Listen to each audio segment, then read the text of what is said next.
بسم اللہ الرحمن الرحیم۔ السلام علیکم معزز سامعین اکرام، فرعون تاریخ میں وہ ظالم بادشاہ گزرا ہے جس نے خدائی دعویٰ کیا تھا، جس کے ظلم کی داستانوں سے تاریخ کے اوراق بھرے پڑے ہیں۔ بنی اسرائیل کو غلام بنا کر ان پر بڑے ظلم ڈھائے تھے۔ اپنی باندی حضرت مشتہ اور اپنی بیوی حضرت آسیہ رضی اللہ تعالی عنہا پر ظلم کے پہاڑ توڑ کر ان کو شہید کر ڈالا تھا۔ آخر کار اللہ تعالیٰ نے اس کو اس کے تکبر کے ساتھ دریائے نیل میں غرق کر دیا، اس کی حکومت کو نیست و نابود اور تہس نہس کر ڈالا، اور رہتی دنیا تک کے لیے اس کو عبرت کا نشان بنا کر یہ ثابت کر دیا کہ تکبر کا انجام صرف بربادی ہے اور تکبر صرف اللہ کی چادر ہے۔ فرعون کے محل میں مشتہ نامی ایک عورت فرعون کی بیٹیوں کے بال سنوارا کرتی تھی۔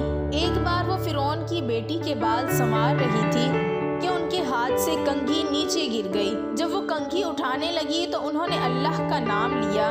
جب مشتہ نے اللہ رب العزت کا نام لیا تو فرعون کی بیٹی سمجھ گئی کہ یہ تو میرے والد کو معبود نہیں مانتی بلکہ حضرت موسیٰ علیہ السلام کے اللہ پر ایمان رکھتی ہے۔ چنانچہ اس لڑکی نے مشتہ سے پوچھا کہ کیا تم میرے والد کو اللہ نہیں مانتی ہو؟ انہوں نے کہا کہ ہرگز نہیں، میرا خدا تو وہ ہے جو حضرت موسیٰ علیہ السلام کا پروردگار ہے۔ جب لڑکی نے مشتہ کا دو ٹوک جواب سنا تو وہ بھاگ کر اپنے باپ کے پاس گئی اور کہنے لگی کہ آپ کے محل میں آپ کے زیر سایہ رہنے والی عورت آپ کو تو خدا ہی نہیں مانتی۔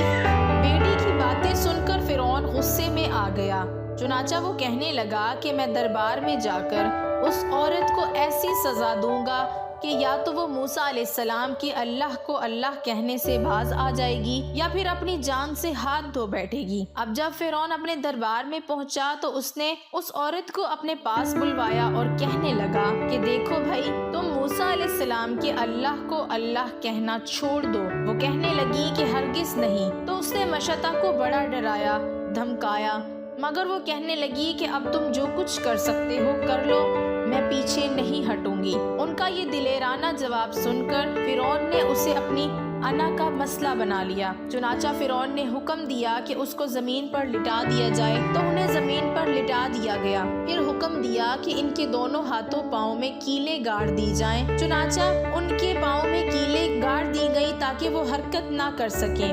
اسی دوران وزیر آیا اور اس نے فرعون سے کہا کہ اس کی ایک دودھ پیتی چھوٹی سی بچی بھی ہے، اگر اس کی بیٹی کو اس کے سامنے ہی قتل کر دو تو یہ اپنی مامتا سے مجبور ہو کر آپ کی بات مان جائے گی۔ اس کے بعد فرعون نے اس دودھ پیتی بچی کو گھر سے بلوایا اور اسے اس کے سینے پر لٹا دیا۔ پھر فرعون کہنے لگا کہ میں تمہاری اس بچی کو تمہارے ہی سامنے قتل کر دوں گا۔ حضرت مشتہ فرعون کی اتنی بڑی دھمکی سن کر بھی یہ کہنے لگی کہ اب میرے دل میں اطمینان اتنا بھر چکا ہے کہ میں اپنی آنکھوں سے بیٹی کو خون میں لت پت تڑپتا تو دیکھ سکتی ہوں، مگر میں اپنے ایمان کا خون نہیں دیکھ سکتی۔ چنانچہ مشتہ کے سینے پر ہی ان کی معصوم بچی کی گردن کاٹ دی گئی۔ جب وہ بچی ٹھنڈی ہو گئی تو فرعون کہنے لگا کہ اب ہم تمہیں قتل کر دیں گے، تو وہ کہنے لگی کہ تو جو مرضی چاہے کر لے، میں پیچھے نہیں ہٹوں گی۔ بالآخر اس ظالم نے ان کو بھی شہید کر دیا۔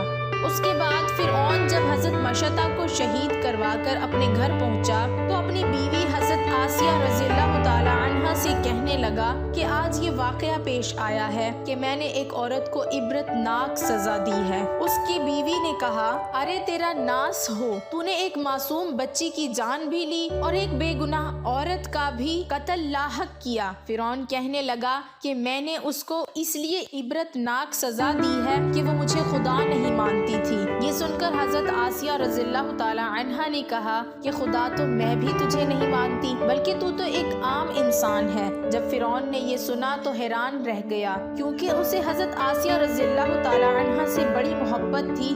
حضرت آسیہ رضی اللہ تعالی عنہا کو اللہ تعالیٰ نے بڑا حسن و جمال عطا کیا تھا۔ فرعون نے انہیں پوری قوم کی عورتوں سے چن کر ان کے حسن کی وجہ سے اپنی بیوی بنایا تھا، اس وجہ سے وہ ان سے بڑی محبت کرتا تھا۔ چنانچہ فرعون کہنے لگا کہ یہ تم کیسی باتیں کرتی ہو؟ وہ کہنے لگی کہ میں بالکل ٹھیک کہہ رہی ہوں کہ تو جھوٹا ہے، پروردگار تو وہی ہے جس کا پیغام لے کر حضرت موسیٰ علیہ السلام تشریف لائے ہیں۔ فرعون نے یہ بات سنی تو اسے بہت غصہ آیا، لہٰذا کہنے لگا کہ میں تمہارا بھی وہی حشر کرواؤں گا جو میں نے مشتہ کا کروایا ہے۔ وہ کہنے لگی کہ تو جو چاہتا ہے کر لے، میرے ساتھ میرا پروردگار ہے، اب میں نے یہ فیصلہ کر لیا ہے کہ میں اپنے پروردگار کو بھی کبھی نہیں چھوڑ سکتی، البتہ تیری ہر چیز کو لات مار سکتی ہوں۔ جب اس نے یہ باتیں سنی تو وہ پھر دربار میں آیا اور اس نے پھر سے لوگوں کو جمع کیا اور کہنے لگا کہ دیکھو یہ کتنی بڑی سازش ہو گئی ہے، موسیٰ علیہ السلام نے میری بیوی کو بھی بہکا لیا ہے،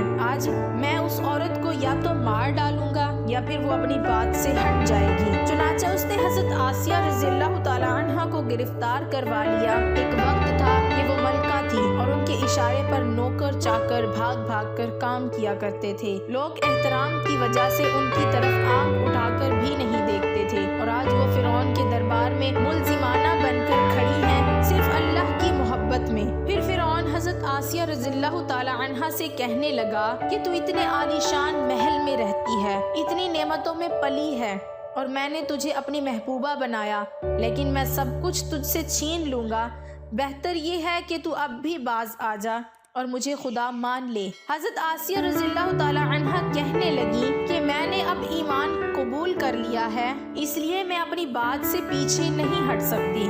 چنانچہ فرعون نے فیصلہ کر لیا کہ میں اسے بھی سزا دوں گا۔ اس کے بعد فرعون نے سب سے پہلے سزا کے طور پر انہیں رسوا کرنے کا فیصلہ کیا۔ چنانچہ اس نے کہا کہ سب سے پہلے اس عورت کے جسم سے لباس اتار دیا جائے۔ اب سوچنے کی بات یہ ہے کہ کسی مرد کو کہا جائے کہ تجھے لوگوں کے درمیان بے لباس کر دیں گے تو اس کو کیسی شرم آتی ہے، اور وہ چاہتا ہے کہ زمین پھٹ جائے اور میں اس میں سما جاؤں۔ عورت کے اندر تو اللہ تعالیٰ نے شرم اور حیا زیادہ رکھی ہوتی ہے۔ فرعون نے ان کے جسم سے لباس اتروا دیا اور وہ کیسی صورتحال کا شکار ہوئی، ایک طرف ایمان ہے اور دوسری طرف امتحان ہے، لیکن وہ ڈٹی رہی۔ فرعون نے کہا اچھا اگر اب بھی نہیں مانتی تو میں تجھے اس طرح کا عذاب دوں گا۔ چنانچہ فرعون نے کہا کہ اس کا منہ میرے محل کی طرف کر کے لٹا دو تاکہ آخری وقت بھی نگاہیں اس کی میرے محل پر لگی رہیں اور اس کے ذہن میں یہ بات رہے کہ میں ان نعمتوں کو ٹھکرا کر ذلیل اور خوار ہو کر مر رہی ہوں۔ لہٰذا انہیں فرعون کے حکم کے مطابق لٹا دیا گیا، ان کے ہاتھوں اور پیروں میں لوہے کی کیلیں گاڑ دی گئیں تاکہ وہ ہل نہ سکیں۔ اس کے بعد فرعون نے لوگوں کو بلا کر کہا کہ اس کے جسم سے کھال اتار دو۔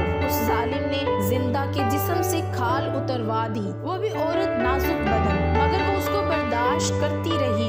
انہیں اللہ کے نام پر تکلیف دی جا رہی تھی، اس طرح ان کے جسم سے کھال کو الگ کر دیا گیا۔ اللہ کی شان دیکھیں کہ وہ ابھی بھی زندہ تھی مگر جسم زخم بن چکا تھا۔ فرعون کا دل اب تک ٹھنڈا نہیں ہوا تھا، چنانچہ وہ کہنے لگا کہ مرچیں لاؤ اور اس کے پورے جسم پر مرچیں چھڑک دو۔ حضرت آسیہ رضی اللہ تعالیٰ عنہ کے جسم پر مرچیں ڈال دی گئیں تو وہ مچھلی کی طرح تڑپنے لگی۔ اس تڑپنے کی حالت میں انہوں نے اللہ تعالیٰ کے حضور ایک دعا مانگی کہ اے اللہ، فرعون کا محل سامنے ہے اور وہ یہ کہتا ہے کہ ہم نے تمہیں اس محل سے نکال دیا، آج کے بعد تم اس محل میں نہیں جا سکو گی، اس لیے اے اللہ مجھے اس محل کے بدلے جنت میں تیرے پاس ایک گھر چاہیے اور مجھے فرعون اور اس کے عمل سے نجات عطا فرما۔ اللہ تعالیٰ نے اسی حال میں ان کو شہادت کے مرتبے پر فائز فرمایا اور جنت میں حضور اکرم صلی اللہ علیہ وآلہ وسلم کی زوجہ محترمہ بنا دیا۔ محترم عزیز دوستو، ماضی میں لوگوں نے کیسی کیسی قربانیاں دے کر اپنے ایمان کو بچایا ہے، ظلم کے پہاڑ سہ لیے لیکن ایمان کا سودا نہ کیا، ہر باطل طاقت سے ٹکرا گئے لیکن اللہ کو ناراض نہ کیا۔ آج اس گئے گزرے دور میں ہم سے بہت چھوٹی قربانی مانگی جاتی ہے، کیا ہم اتنے احسان فراموش اور اتنے گئے گزرے ہو گئے کہ 5 وقت کی نماز بھی نہ پڑھ سکیں؟ اللہ تعالی ہمیں عمل کی توفیق عطا فرمائے، آمین۔